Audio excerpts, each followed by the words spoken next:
So cancer makes us overthink, and cancer creates and elicitates emotion. Elicitates, is that the right word? It makes you feel emotional. And I suspect even the most stoic people feel emotional when they get a cancer diagnosis. Now, I'm going to speak here mainly to men. However, women can certainly have the same kind of problems. For men, it's particularly acute because we're told to not be emotional. Particularly my generation. Now, the younger folks coming up are certainly more balanced than that. But us baby boomer types, we were, men were to go to work, right? You go to work and you don't whine, you don't complain, and you can see it statistically. 70% of the doctor visits are from women. Men don't go to the doctor. Men don't cry and complain when they hurt a little. They may bring their stress home, but they're adapted to dealing with the stress that it takes to make it out there in the world. And we've done a very good job of internalizing that, but at the cost of our emotional health. And I don't mean like if you're neurotic, because that's not what I mean. It's more like pent up. The inability to enjoy your emotions and because you can only enjoy your emotions when you express them. I mean, there are internal emotions, emotions of ecstasy and joy and things like that are strictly internal and subjective. But real emotional fortitude, or the ability to really get the most out of your emotions, you have to share them. You have to allow yourself to become vulnerable. And this is what a lot of guys, they fear. They fear vulnerability. And it's because at work, and women can relate to this because there are more all kinds in the workplace now compared to when I was a young man. And in the workplace, when you show some weakness, you are going to have somebody below you in the corporate ladder walk right over you. And this is a visceral fear. And this is a constant fear. This is not something that, you think about it now and then. You think about this a lot. And you have to appear to be strong and decisive and not a complainer and a team player. And these are all good qualities to an extent, but if it's at the cost of your ability to express your emotions, you're missing out in life. You're literally missing out on the best parts of life. Now, we have been told not to be emotional, and it looks like it's the domain of women because we kind of live in a screwed up patriarchal society. And the cost of being the patriarch is your emotional joy, your ability to express yourself in a deep way. And otherwise, all you do is work. And you know this. This comes clearly into focus when you get cancer. You can't go to work. You're reliant on other people. You cannot be the man now. It can get bad, man. You can lose your hair, right? Get all skinny and stuff, right? You can't go exercise like you want. You feel all nauseous and everything. Damn. How do you be the man like that?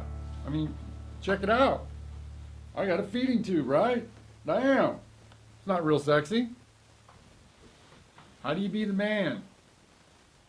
You can't. And that's the crisis. And the way to change and adapt to this is to become more emotional. Another thing we've been taught is that emotions are somehow uncontrollable. And the only way you can control your emotions is to not have them. No, you can cultivate emotions just like you can cultivate thought. You can train your mind to think good things. You can train your body to feel higher emotions. I won't use the word good because I don't even know what the word good means. I know what it means to me. I don't know what it means to you. However, there are higher qualities of emotion. Fear, you have courage. Now there's a real manly emotion, isn't it? Cultivate some courage. Cultivate some courage. Become a warrior. Become a real warrior. A warrior that does things for other people and doesn't ask for anything in return. A warrior who eats last. And we can cultivate these manly feelings of courage, of humility, of perseverance, of decisiveness. The emotions that are that come about when you are decisive are profoundly enjoyable and oftentimes equitable. You can even make, you're going to get ahead in life acting that way.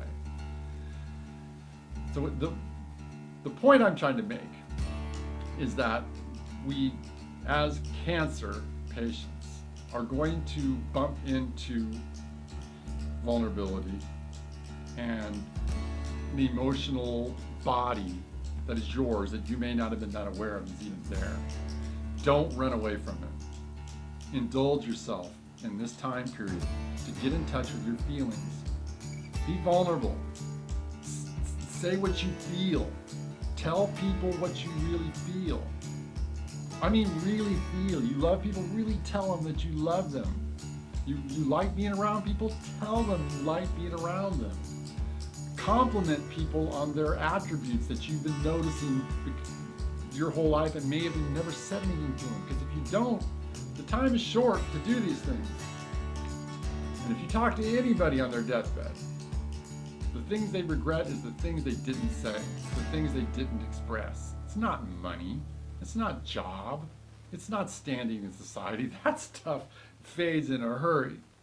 But how you feel, your heart. And the heart is not some soft thing. It's the strongest electromagnetic organ in your body. The heart is courage. The heart is the ability to persevere. The heart is decisiveness. There's more. I'm talking a little long here. But I'm hoping you're listening to me, brothers out there, and you sisters as well. Get in touch with your feelings.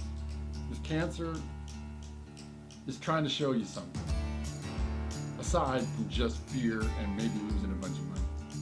It's trying to show you something. I don't know what it's trying to show you.